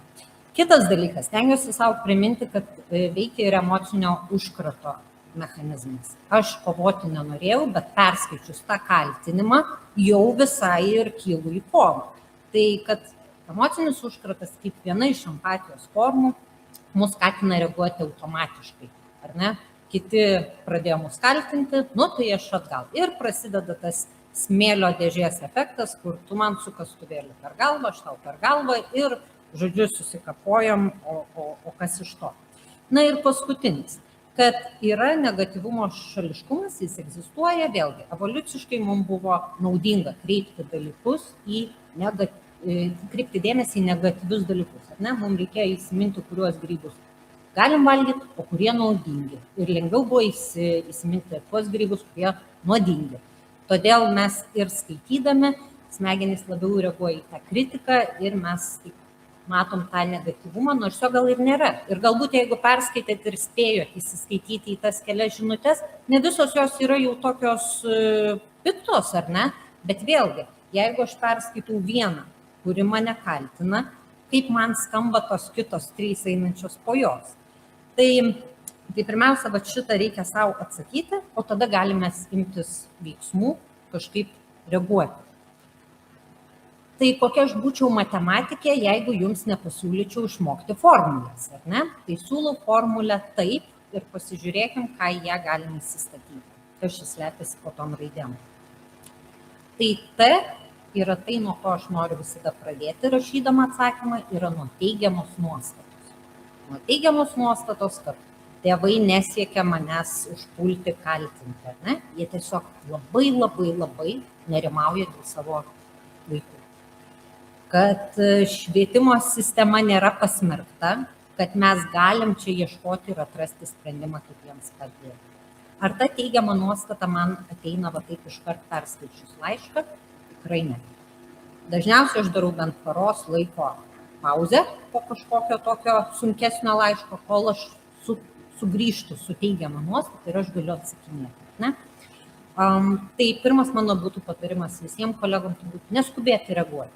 Gavom, perskaitėm, pasimkim laiko bent iki kito ryto, kol sugrįšim su atsakymu. Atliepti emociją, ar ne? Tai Marshallas Rosenbergas, nesmurtinės komunikacijos specialistas, teigia, kad pirmiausia, mes turim įvardinti emociją, ją atliepti, nes jeigu emocijas ignoruojam, konfliktas eskaluojas. Tai pirmiausia, mes turim įvardinti, kad suprantu, situacija kelia nerimą, pyktį, gazdina, mums visiems neramu, mes su šitą emociją ją turim įvardinti, kad galėtume judėti toliau. Nes tik tada galime eiti prie informacijos. Labai dažnai informacija, kurią turi tėvai, nėra objektyvi informacija. Ne? Tai verta patikslinti, kokios tos taisyklės pamokoje, kaip ten buvo, už ką ten tas vienetas ar dvejetas, ar jis jį gali taisytis, negali taisytis. Tai tą informaciją mes irgi turim pateikti, bet stengiamės pateikti trumpai, aiškiai ir kiek įmanoma be emocinio fono, be gynybos, kas nėra lengva. Ne? Nes labai dažnai kaip mokytojai mes irgi puolam nepastebimai kaltinti, kad taigi aš jam sakiau, kad gali taisytis, o neatėjo. Ne, tai faktas, pirmadieniais po pamokų yra galimybė perrašyti darbus. Kol kas jis neatėjo, bet aš nežinau, gal ateis, ar ne, turiu teigiamą nuostatą, kad ateis. Ir paskutinis, pasiūlykim, paleiskime su kažkokiu pasiūlymu, ką siūlo. Susitikimą, galimybę ateiti konsultuotis, galimybę perrašyti darbą, jeigu tokia yra ir taip toliau. Pasiūlykim kažką, juk tikrai kaip mokytojai galim surasti, ar ne, ką pasiūlyti šitoj situacijai. Taip, tai labai tada trumpai apie tai, kaip dirbtinis intelektas gali padėti, tai pirmiausia, jis gali nugesinti mūsų emociją, jeigu aš jau sumečiau laišką ar ne, galiu paprašyti, kad šiek tiek perrašytų, mandagiau, profesionaliau, galbūt nuimtų tą kaltinimą, kurį nesugalvoju, nerandu, kaip performuluoti, kad to neliktų. Galbūt tiesiog jis gali sugeneruoti atsakymą į pateiktą laišką, o aš pasitaisysiu, sužmoginsiu, pataisysiu jo netikslumus, kurių be abejo dirbtinis intelektas įvelia. O galų gale, jeigu parašiau laišką, man atrodo, čia tai jau pasakiau, tai labai gerai. Pasitikslinti, ar yra kažkas, kas skamba gynybiškai, kaip pataisyti, ar ne? Tai tokie patarimai. Ir, čia norėjau duoti dar pavyzdį. Turiu, ne? Okay. Tai va, dėl blogų įvertinimų, ar ne, rašau, esame labai nepatenkinti situaciją dėl matematikos, sūnui nesiseka matematika, kiek suprantu ir kitų mokinių rezultatai taip paprasti. Susidaro įspūdis, kad dirbama per greitai, nesigilinant, ar kas nors iš jūsų suprato. Tema dveja, tai pastabos, viskas numuša vaikų motyvaciją, žodžiu, blogi pažymiai nieko negerina, tai kaip jūs siūlot išsitaisyti? Visi pažymiai tai neigiami, gal galite bent už namų darbus parašyti kokį pažymį. Tai prašom tada. Pirmiausia, atsitraukia, išsimiegojo, pavalgė, laimingi. Labas rytas. Suprantu, ši situacija jums kelia didelį nerimą, ypač matant su mūsų patiriamus jausmus, mažinančią motyvaciją. Taip, tikrai galiu patvirtinti, programa plati, pakankamai sudėtinga, bet tempas yra derinamas pagal visą planą, juk negalim kažko neišeiti. O jeigu norit skirti daugiau laiko, ateikite konsultacijas, ten galim skirti papildomų valandų. Raginu ateiti, taisyti savarankiškus darbus.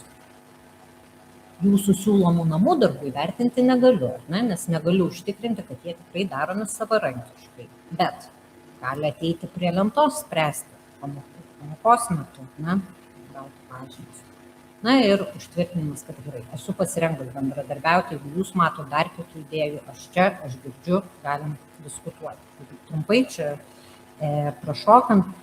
Apie įvedimą taip, tai jau čia ir kolegės minėjo, kad galima ir tą promptą iš karto pasiruošti, duoti jam, kad tu esi, tai ko aš norėčiau būti.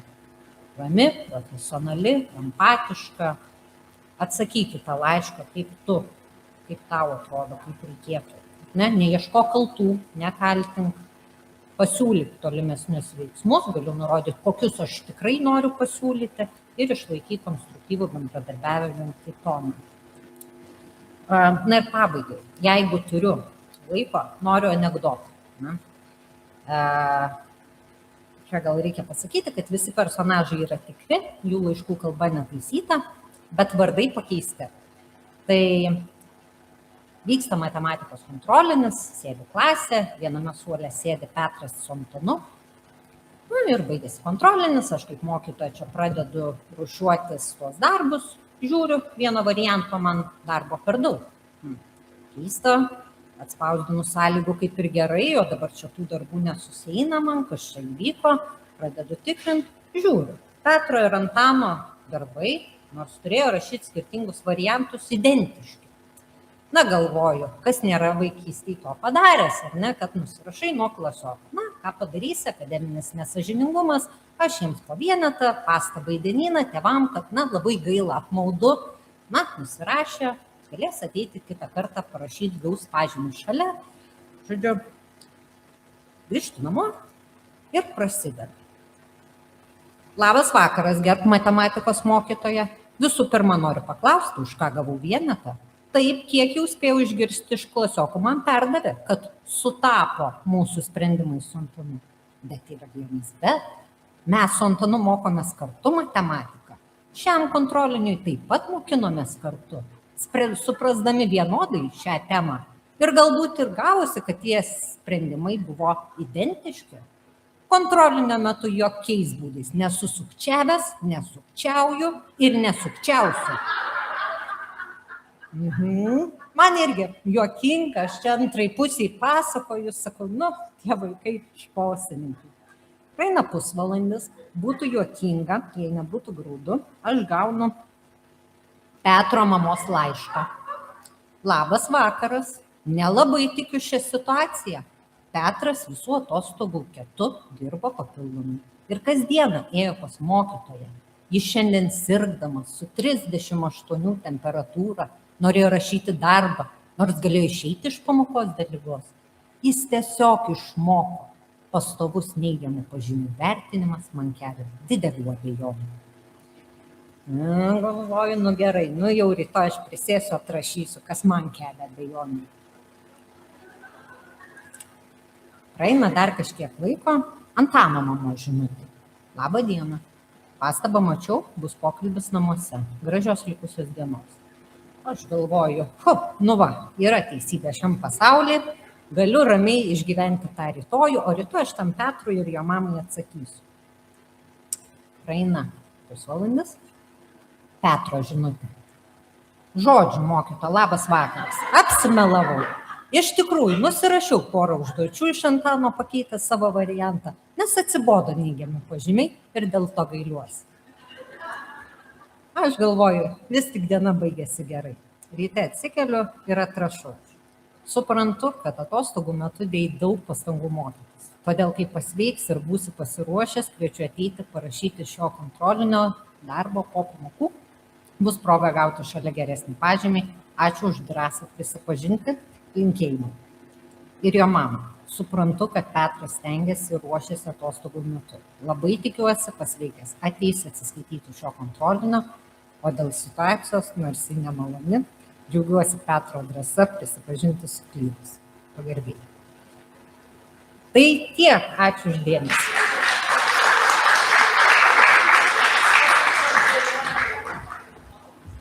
Ačiū labai. Ir turim keliauti toliau ir turim dar 2 iš tikrųjų pranešimus ir negalim stumti visiškai pabaigos laiko, nors vėliau pradėjom ir kažkaip labai nesmagu pranešėjų skubinti, tai neilgiau tikrai negu 10 minučių, jeigu galima.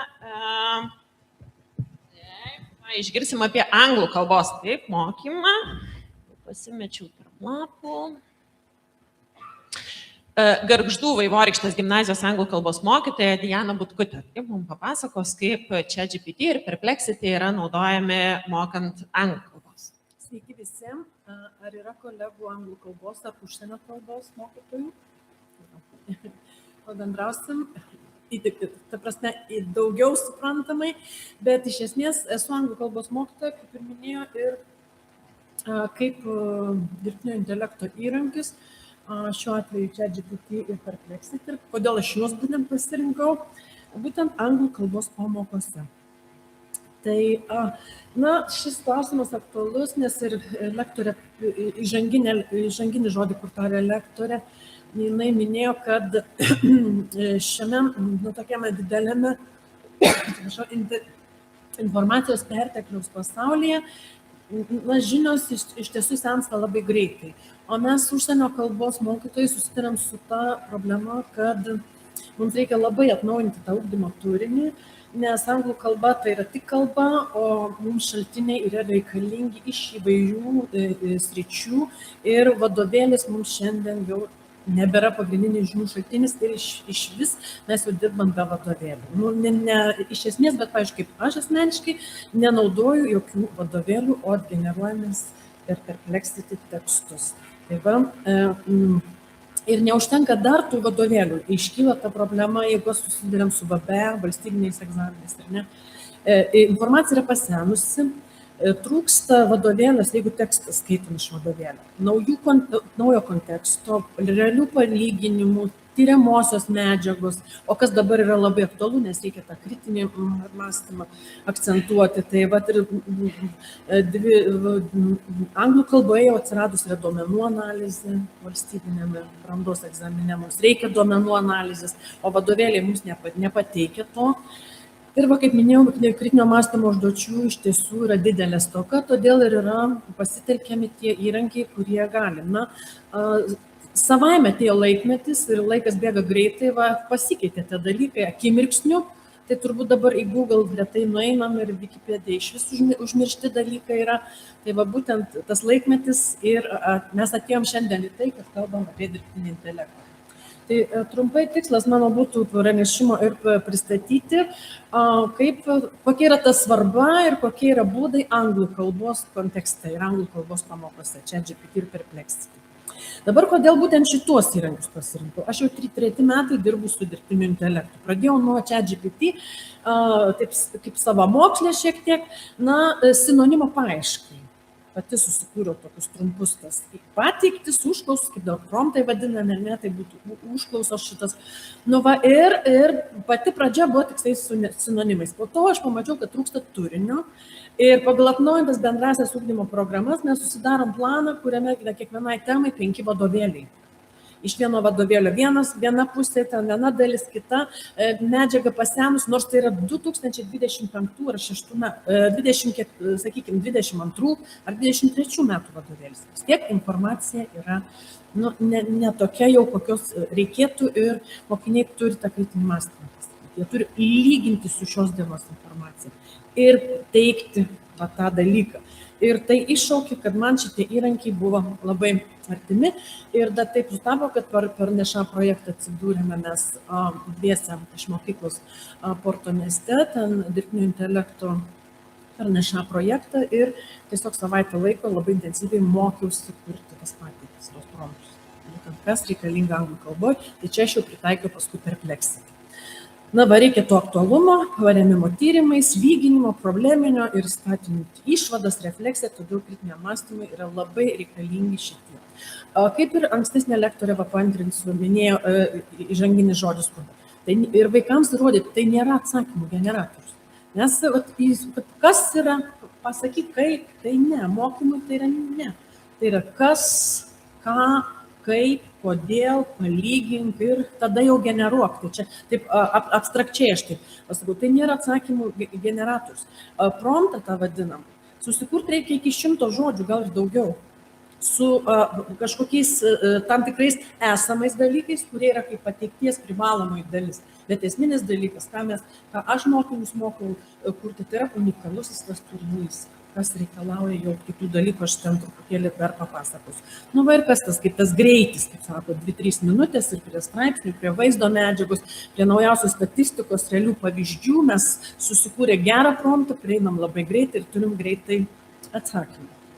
Tai va, tos pateiktis čia tokios va, su ChatGPT pačios pirmosios, kurias mes kūrėm, tai visų pirma identifikavimas amžius ir kad pavyzdžiui tas pateik labai aiškiai 3 apie temą ir, sakykime, tokiu lygiu, jeigu gebesniam mokiniui, mes pasisakom, kokio lygio norim ir kad būtų vizualus atsakymas, kad faktai būtų aiškus ir pavyzdžiai, jeigu mokinys per keletą minučių gauna tą šitokią informaciją, mes pamokos metu jau galime bet kurią temą, ar tai yra monologas, ar dialogas, ar paragrafo rašymas, ar kita užduotis, mes galime labai efektyviai ir per pamoką nuveikiam daug.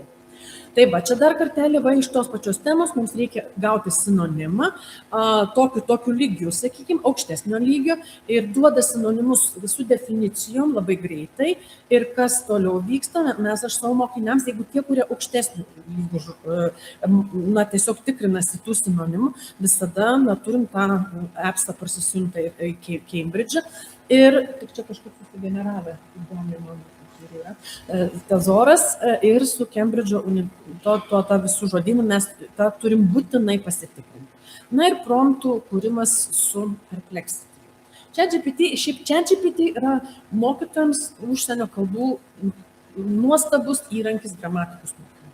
gramatikos mokymui labai aiškiai ir yra mokinių tiesiog sako, aš niekada negalėjau suprasti, dabar aš jau pradedu suprasti, bet jos reikia užvesti tik tai klausimas po klausimo, klausimas po klausimo ir viską puikiai, tokias schemas pasidarom ir puikiai viskas vyksta. Na, sakykime, yra vėl taip, čia jau pateiktis yra šiek tiek promptas, kadangi identity buvo, pasirink jau pats, kokią tą identity tu norėtum sužinoti pastudijuoti. Kokią. Ir kad duok ten pavyzdžių ir kad šiaip personal opinion, kad šiek tiek užvestų ir kokia ta nuomonė turėtų būti, nes mūsų mokiniai yra, dažnai mes negalim sakyti be nuomonės, bet kai paklausim nuomonės, tiesiog yra to kritinio mąstymo tokia stoka. Kas dabar matom yra šitoj pateikti Perplexity Appium Use. Jisai jau nurodo ir šaltinius. Tarp kitko, mes kai kuriam promptus, mes visada paprašom no Wikipedia. Only original British sources. Tik iš originalių Perplexity labai gerai tą pateikia. Ir man gerai, kad nurodo tuos, jau mokinys į nuorodą gali nuėjęs pasižiūrėti. Kontekstas tikrai yra identiškas, jeigu norim kažką būtent sužinoti apie tą. Ir yra ir asmeninė nuomonė, kurią remiantis mokinys gali lyginti, pateikti, palyginti su lietuvišku. Dabar, jeigu aš paprašau žodžių ir definicijų, aš juos labai gražiai gaunu ir svarbiausia, ką mes darom. Mokiniai visą šitą, ką gauna, prašosi sąsiuvinius.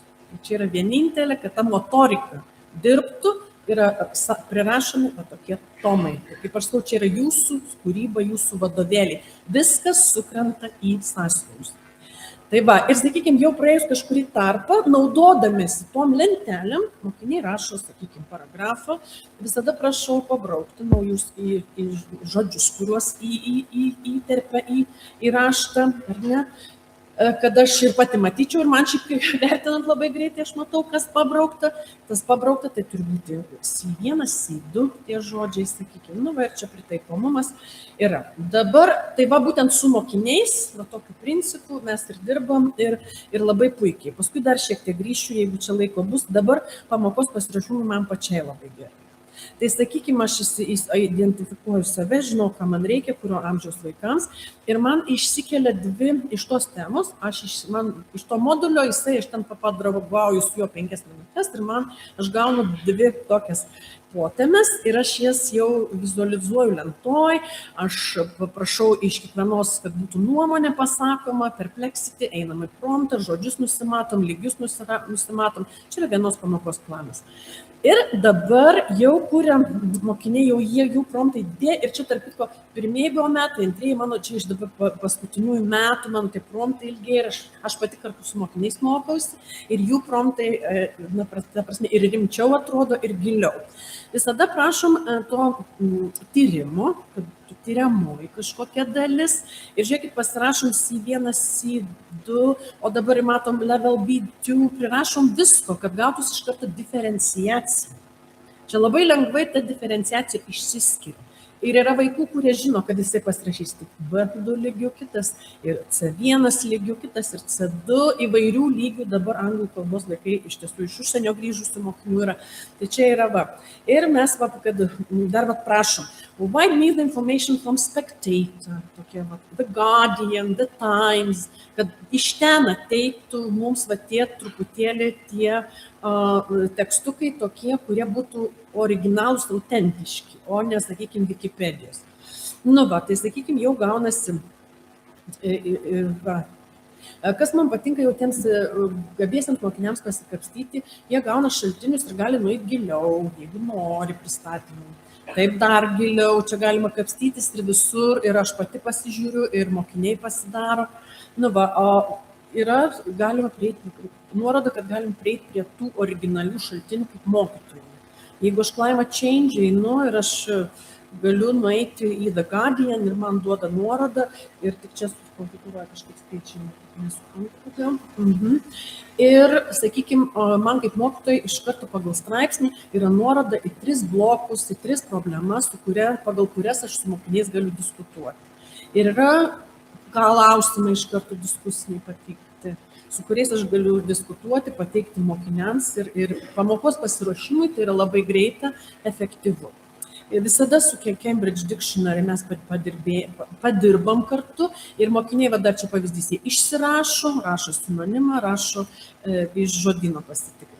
Kad motyvacija būtų tokia siejama, aš jas sieju su kaupiamuoju vertinimu, tą, ką atlieka pamokoje, jie visi gauna kaupiamųjų taškų, čia atskira sistema.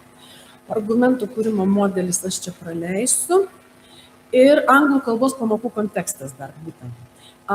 Čia jau iš paskutiniųjų mano pranešimo Lakmos konferencijoje mes buvo irgi tema, tai yra Anglų kalbos mokytojų asociacijos dirbtinio intelekto didžiulė konferencija, iš tikrųjų didelės patirties, didelių naujovių parsivežėm. Ir kad anglų kalbos pamokų kontekste mes prieinam prie tų naujausių straipsnių, pasaulinių tyrimų, aktualių temų, mums yra didžiulė pagalba einant į VB, kai SS temas reikia rašyti rašymus. Ir sakykime, jeigu yra kažkokios temos, man jos išriškėja, yra 5 moduliai, išriškėja 5 moduliai. Dabar tuos 5 modulius mes išsidirbam su tais promptais. Tai dabar, ką aš jau pradėjau ir kas man šiek tiek pavyksta ir mano mokiniai, tai kas raudonai, čia yra unikalus mokinio turinys, ką jis privalo savo pateikti visada pateikti. Čia kas juoda, tai yra kas aš esu, kokia tema yra, koks modulis yra, kokio lygio noriu, kiek žodžių, iš kur noriu, kaip pateiksiu. O unikalų, jeigu čia apie madas yra, teen identity yra, tai jis turi jau jie, kad man patinka mada, dažnai iš temų perku, man palygink, prašau, kad būtų compare, palygink su kažkuom, su paaugliais kažkur ir kad gautųsi įdomesnis tas straipsnis sugeneruotas. Tai va, ir kas mes gaunam ir B1 lygių, ir B2 lygių, C1 lygių, reiškia, išsidiferencijuoja visi ir tuo aš baigsiu. Ir būtent per tuos va. Ir kaip pas mus į sąsiuvinius nugula, kad dažnai mokytojai sako, su vadovėliais nedirbimas, kažkaip yra nesusijęs ir tai yra, gali būti užmirštamas. Mes kiekvieną modulį vaikai sistemina savo sąsiuvinyje, kaip minčių žemėlapį ir mes taip turim tokį didelį žemėlapius pasidarom VB baigiamajam, kai reikia kalbėjimui, arba esėms, arba rašiniams. Kiekvienas savai, bet nugula visa informacija iš tų pateikčių, iš tų diskusijų, ką mes atliekam, viskas nugula į sąsiuvinį ir yra kaip mokomoji medžiaga. Ir tai yra asmeninė, personalizuota, unikali ir jinai yra labai artima mokiniui ir visi su malonumu labai mokosi ir džiaugiasi savo tais užrašais ir tarp kitko džiaugiasi rezultatais. Visiškai neblogi yra rezultatai. Tai dar kartelį, kad būtent kaip ir minėta, jau šiandien mokytojo vaidmuo nebėra joks žinių šaltinis. Mes tiesiog turim parodyti tik tai būdus, kaip gauti informaciją, kaip ją naudoti, kaip valdyti tuos DI, o kad jų yra daug, tai čia vienu žodžiu, kas dirbtinis intelektas yra tik pagalbininkas, mokytojas esminis veiksnys lieka dėl to, kaip čia buvo minėta, kas mentorius gal, kaip čia, kad reikia vaikui parodyti, kaip daryti. O mokiniai viską per pamoką suranda patys. Čia yra tik tai taip. Dabar dar viena iš konferencijos įkrito šitą mano skaidrę, tai yra, kad kuom yra geras dirbtinio intelekto būtent šitie visi įrankiai. Tai pirmiausia, kad tai skatina analitinį mąstymą. Toliau yra kūrybinis mąstymas, toliau yra leadership, visos tos lyderystės skills. Aišku, ir paskutiniai, kas mažiausiai lavinami, tai yra smulkiosios motorikos dalykai. Bet tai yra jau ir natūraliai gaunasi. Gerai, tai viskas, jau aš nebegaliu pabaigti. Dėkui, matau, kad stovite. Atleiskit. Kažkaip,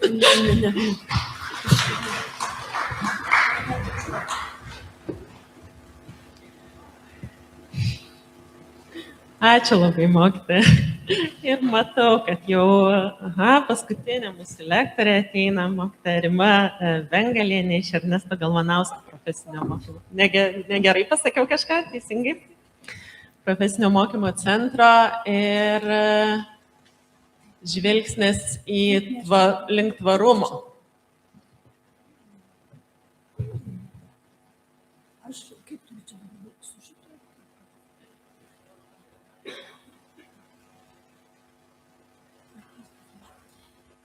Labą dieną. diena, iš tikrųjų, aš ruošiuos labai trumpai save pristatyti. Aš esu Rima Dangelienė iš Ernesto Galvanausko mokyklos, kaip parašyta iš tikrųjų.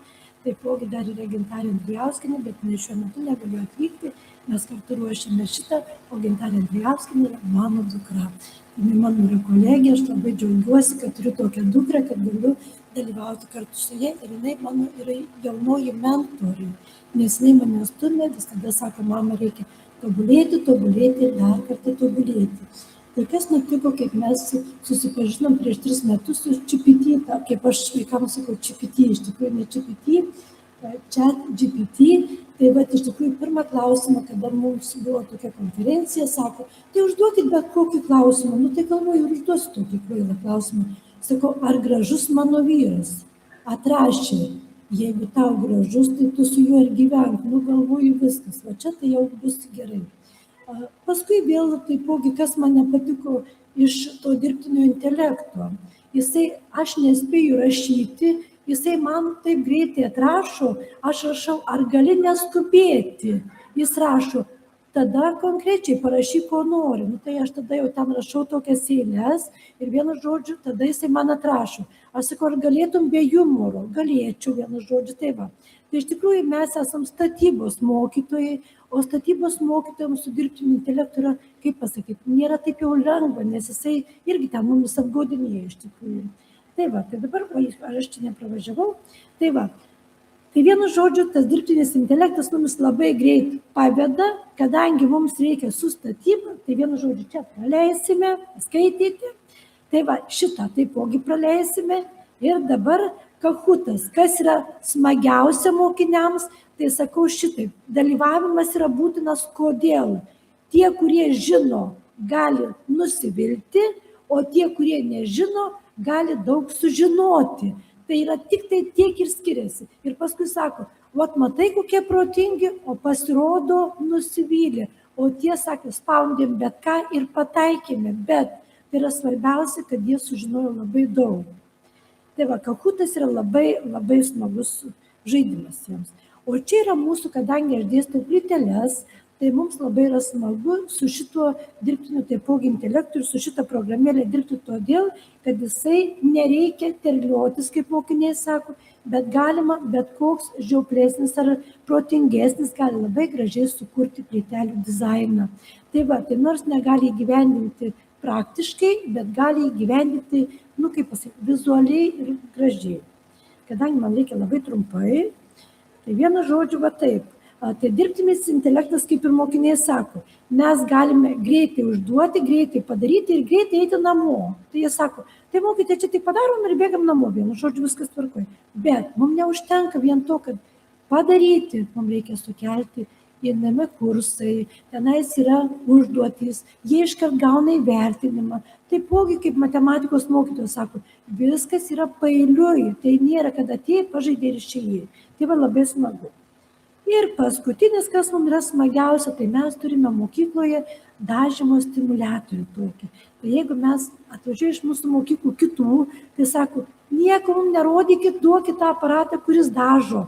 Tai va, jie gali nudažyti, kaip vienas sako, aš tai mokytoja moku mašinas dažyti su tokiu pat aparatu. Tai sakau, užsidėk akinius ir pamatysi. Tai va, kai tuos akinius užsideda, mokiniai per tas 3D mato viską, kaip nudažyti, bet neužtenka, kad jie pamato ir nudažo. Kiti ateina tokie, šas padažo ir išeina. Ir paskui sako, oho, kaip nusidažiau negražiai. Todėl, kad tenais iš karto gauname atsakymą, ant kiek tu netikslingai ir nesąžiningai atlikai savo darbą. Tai va, mano tikslas, kadangi aš dirbau 22 metų mokykloje statybos, esu pati baigusi šią mokyklą, tai visada toks yra tikslas, kad mokinys turi būti išgirstas, matomas ir įvertintas. Tai vienas dalykas, o antras dalykas, jeigu imiesi darbu, tai tu padaryk jį iki galo arba būk tik tai klausantis ir netrukdantis kitiems mokiniams, kurie nori šitą atlikti. Tai va tiek ir būtų mano, kadangi taip, čia mes trumpai užsikalbėjome visi, labai buvo visi faini pristatymai, o matematikos mokytoja tai tiesiog mane tiek sužavėjo savo žinutėm, kadangi jūsų žinutės iš tikrųjų gana gražios. O mano prieš 20 metų susidūriau su tokia žinutė, pavėluoja mokinys 40 minučių. Ir jisai, aš jam sakau, aš jau tau parašiau N raidę. Jisai sako, jeigu tu neparašysi man P, tai žinokite, mokytoja, būsim B. Aš iki 22 metų taip ir neįsiaiškinau, kas yra tos raidės, bet manau, kad jos buvo gana žavios iš tikrųjų. Tai va, visada smagu. Ačiū labai, su pagarba jums visiems.